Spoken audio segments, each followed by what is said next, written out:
Avis vascular centre మన దేశంలోనే the best varicose vein hospital.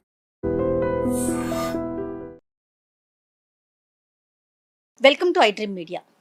ప్రస్తుతం మనం గణాంకాలను కనుక చూసుకుంటే ప్రతి 9 మందిలో ఒక్కరికి జీవితాంతం క్యాన్సర్ బారిన పడే అవకాశాలున్నాయని గణాంకాలు చెప్తున్నాయి. అసలు క్యాన్సర్ ఎందుకు వస్తుంది? దీన్ని అరికట్టాలంటే ఏం చేయాలి? మన ఆహారపు అలవాట్లు, లైఫ్ స్టైల్ మోడిఫికేషన్స్తో క్యాన్సర్ రాకుండా అరికట్టుకోవచ్చా? ఇలాంటి పూర్తి వివరాలను మనం మాట్లాడదాము. ఈరోజు నాతో పాటుగా ఉన్నారు ఆంకాలజిస్ట్ డాక్టర్ గీతా నాగశ్రీ గారు. నమస్తే. నమస్కారం అండి జయ గారు. మా అంటే టీవీలో ఏ న్యూస్ చూసినా, ఆన్ స్క్రీన్ ఎక్కడ కనిపించినా కూడా క్యాన్సర్ బారిన పడుతున్న వారి సంఖ్య రోజు రోజుకి విపరీతంగా కనిపిస్తోంది. ఇదివరకు ఎక్కడో పలానా ఒక ఊర్లో ఒకరున్నారు, ఇద్దరున్నారు అనుకునేవాళ్ళం.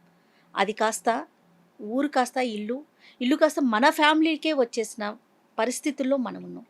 ఈ సంఖ్య ఇంతలా పెరిగిపోవటానికి కారణం ఏంటంటే మీరేం చెప్తారు? కారణం ఏంటి అంటే, ఒకటి, మన స్వాతంత్రం వచ్చినప్పుడు మన లైఫ్ ఎక్స్పెక్టెన్సీ ఎంతండి? యావరేజ్ లైఫ్ ఎక్స్పెక్టెన్సీ 45 ఏళ్ళు. అప్పుడు స్వాతంత్రం వచ్చినప్పుడు. ఇప్పుడు 75-80 వరకు ఉంది లైఫ్ ఎక్స్పెక్టెన్సీ. ఓకే.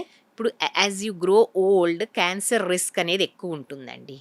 అంటే సెల్ డివిజన్లో సెనెసెన్స్ అనేది వస్తుంది అనమాట. దాంట్లో మ్యూటేషన్స్ ఎక్కువ అక్యూములేట్ మ్యూటేషన్స్ అక్యూములేట్ అయ్యి అది అదుపు తప్పి డివిజన్ అవుతుంది అనమాట. క్యాన్సర్ అంటే ఏంటో కాదు కదండి, మన ఓన్ సెల్స్, మన శరీరంలో మన కణాలే అదుపు తప్పి విభజిస్తాం. అదే క్యాన్సర్. ఓకే. ఎందుకంటే ఈ సెల్ డివిజన్ మామూలుగా రోజు అవుతూనే లక్షల కొద్ది. అంటే మన ఆయుష్ పెరిగే కొద్దీ క్యాన్సర్ కణాలు ఎక్కువగా రావటం వలన అలా కాదండి. ఆయుష్ యావరేజ్ లైఫ్ ఎక్స్పెక్టెన్సీ పెరిగే కొద్దీ మన సెల్స్ డివిజన్ అయినప్పుడు ఏదో ఒక mutations because of genetic reasons అవనివ్వండి, ఎన్విరాన్మెంటల్ ఇన్ఫ్లుయెన్స్ అన్న అవనివ్వండి, కణాల విభజన అనేది ఒక పద్ధతిగా జరుగుతుందమ్మా. ఎంత పద్ధతి అంటే ట్యూమర్ సప్రెసార్ని ప్రోటో ఆంకోజీనను 2 కంట్రోల్ చేస్తాయి. ఈ 2 విభజనని.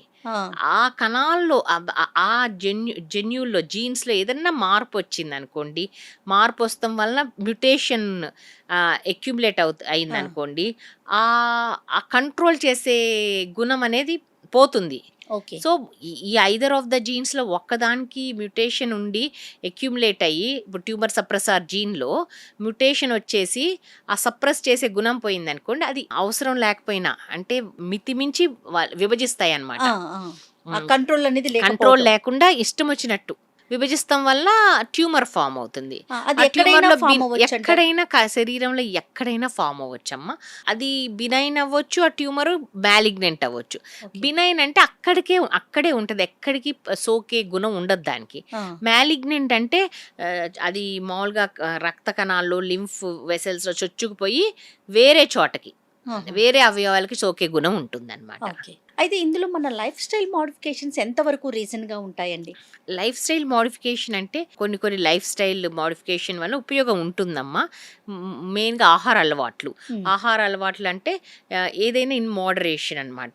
అంటే పండ్లు, కూరగాయలతో కూడిన మంచి ఆహారం తీసుకోవటం చాలా ముఖ్యం. బ్యాలెన్స్డ్ డైట్ తీసుకోవాలి. ఎక్సర్సైజ్ అనేది వెరీ ఇంపార్టెంట్. ఎక్సర్సైజ్ అంటే ఊబకాయం లేకుండా చూసుకోవాలి. Obesity is one of the cause. అంటే చాలా క్యాన్సర్స్కి అదొక కారణం. ఒబిసిటీ అసోసియేటెడ్ రిస్క్ ఫ్యాక్టర్ అని చెప్పుకోవచ్చు. అండ్ ఈ దురలవాట్లు, ధూమపానం, మద్యపానం, స్మోకింగ్ అండ్ ఆల్కహాల్ అనేది చాలా క్యాన్సర్లకు కారణం అనమాట. Especially smoking. పొగాకు ఏ రూపంలో అయినా, పొగ రూపంలో అయినా కొంతమంది తింటారు పొగాకు. టొబాకో చూయింగ్, వాళ్ళలో ఓరల్ క్యాన్సర్స్ అవన్నీ చాలా కామన్. ఎస్పెషల్లీ మన దేశంలో తెలంగాణ అండ్ నార్త్ కర్ణాటకలో ఎక్కువ ర్యాంపెంట్గా ఉంటుంది ఓరల్ క్యాన్సర్. ఎందుకంటే ఇక్కడ అంటారు, చుట్టూ పెట్టుకొని బుగ్గకు పెట్టుకుంటారు. ఆ బుగ్గంతా అదంతా క్యాన్సర్గా మారిపోతుంది అనమాట. అది స్మోకింగ్ వల్ల, పొగ రూపంలో ఒక లంగ్ క్యాన్సరే కాదు, bladder cancer, gall bladder cancer, stomach cancer, even cervical cancer, వీటన్నిటికీ స్మోకింగ్ కారణం. 40% క్యాన్సర్లకి ప్రత్యక్షంగా పరోక్షంగా టొబాకో, పొగాకు అనేది కారణం అనమాట. వీటన్నిటికీ దూరంగా ఉంటాము, డ్రగ్స్కి వీటన్నిటికీ దూరంగా ఉంటాము. And screening చేయించుకోవటం. ఓ అంటే స్క్రీనింగ్ ఎలిజిబుల్ ఏదైతే క్యాన్సర్ స్క్రీనింగ్ కెమికల్ ఉందో ఇప్పుడు ఎస్పెషల్లీ ఉమెన్స్ క్యాన్సర్స్, ఉమెన్స్ క్యాన్సర్స్లో ఎక్కువ శాతం వచ్చేది బ్రెస్ట్ క్యాన్సర్. అవును ఆ బ్రెస్ట్ క్యాన్సర్కి స్క్రీనింగ్ ఉందన్నమాట. ఎవ్రీ ఇయర్ 40 దాటిన వాళ్ళు మ్యామోగ్రఫీ అది చేయించుకోవటం వలన ఎర్లీ డయాగ్నోసిస్ ఉంటుంది. ప్రివెన్షన్ కాదు కానీ ఎర్లీ డయాగ్నోసిస్ ఉంటుంది.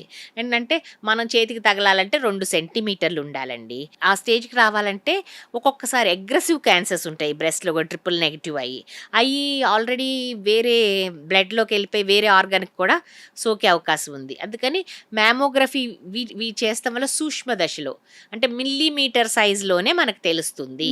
అప్పుడు దాని వలన దాని ఎఫెక్ట్స్ Yearly once పరిణామాలు చేయించుకోవాలంటారు. ఇయర్లీ వర్స్ 40 దాటిలో చేయించుకుంటాం వల్ల చాలా మంది లైఫ్ సేవ్ అవుతాయి. నేను Okay. ఎప్పుడు ఒకటే చెప్తాను, ఒక చీర ఖరీదు కాదమ్మా ఈ మ్యామోగ్రఫీ. మన చీర కొంటాం, బోల్డ్ చీరలు అవును. కొనుక్కుంటే పక్కన పెడతాం. సంవత్సరానికి ఒక్క చీర కొనుక్కోలేదనుకోండి చేయించుకోండి అని. ఓకే కానీ అంటే- మహిళలు ముందుకు రారమ్మా. మొన్న కూడా ఒక సర్వే చేస్తే తెలంగాణలో స్క్రీనింగ్ ఆల్మోస్ట్ 5 to 10% కూడా స్క్రీనింగ్ చేయించుకోవట్లేదు. రీజన్ ఏమై ఉంటుంది మీరే ఏం గెస్ చేస్తారు రీజన్ అంటే డైలీ డీల్ చేస్తానే ఉంటారు. డైలీ ఏంటంటే మహిళలకి చాలా పనులు ఉంటాయి, అది they take care of everything in the Okay. House. ఇప్పుడు ఎస్పెషల్లీ ఇప్పుడు ఏంటంటే they are breadwinners also. బయటకు వెళ్తాం, వాళ్ళు అవును. ఎర్న్ చేస్తాం, ఇంట్లో చూసుకోవటం, పిల్లల్ని చూసుకోవటం, ఇంట్లో వాళ్ళని చూసుకోవటం, హస్బెండ్ చూసుకోవటం అన్నీ చేస్తారు. వాళ్ళ ఒక హెల్త్ వాళ్ళకి నెగ్లెక్ట్ చేస్తారు. ఇదే అదొక రీజన్ మనకి- అనుకోవాలంటారా లేకపోతే క్యాన్సర్ అనే పదం ఒక అది భయంతో- అది కూడా ఒకటి. ఇప్పుడు ఇలా చెప్పినప్పుడు చేయించుకోండమ్మా టెస్ట్ ఒక చీర కది అంటే డబ్బులు కాదండి, భయము. అలా వెళ్తే ఏమన్నా డయాగ్నోస్ అవుద్దాం అని భయం. డయాగ్నోస్ అయితే ఎర్లీగా డయాగ్నోస్ అవుతుంది, వచ్చేది ఏది ఆపలేము. ఆ, నేను అది కూడా సజెస్ట్ చేస్తా. ఇప్పుడు ప్రతి ఉమెన్ కూడా ఏదో ఒక ఆర్గనైజేషన్లో ఒక పార్ట్ ఉంటుంది. అవును. రైట్ ఫ్రమ్ డ్వాక్రా మహిళల దగ్గర నుంచి హౌస్ వైఫ్ అంటే కిట్టీస్ అయి ఉంటాయి, ప్రొఫెషనల్ అవునవును. ఆర్గనైజేషన్స్, ఫ్రెండ్స్ గ్రూప్స్ ఉంటున్నాయి. ఏదో అందరూ సరదాగా ఒక ఇయర్లీ ఒక రోజు ఒకటి కిట్టి అంటారు, ఒకటి హెల్త్ కిట్టి అలా పెట్టుకోండి ఒక్కరోజు. పెట్టుకొని అందరు వెళ్ళి చేయించుకోండి, ధైర్యం గ్రూప్ వస్తుందని అంతా కూడా కూడా కలిసి వెళ్ళమంటారు. అని కూడా చెప్పాను. అండ్ దాంతో పాటుగా ఇది భయపడేలాగా కూడా ఉండదు ఆ ట్రీట్మెంట్ ఆ టెస్ట్ చేయటం అనేది. భయం ఏం ఉండదు. పెయిన్ కాదు, పెయిన్ ఉండదు, ఆహా. భయపడాల్సిన అవసరం లేదు. మ్యామోగ్రఫీ పెయిన్ అని అంటారు కానీ అంత ఇప్పుడు డిజిటల్ మ్యామోగ్రఫీ వచ్చినాయి కదమ్మా, అంతగా ఏదో నొక్కినట్టు ఉంటుంది అంతేగాని పెయిన్ అనేది ఏం అంత ఉండదు. బట్ అంటే తర్వాత వచ్చాక ఇబ్బంది పడే కన్నా ఇప్పుడు ముందు వచ్చే బాధని ఆ, కొంచెం ఉన్న నొప్పిని భరించటం బెటర్ కదా. అవును.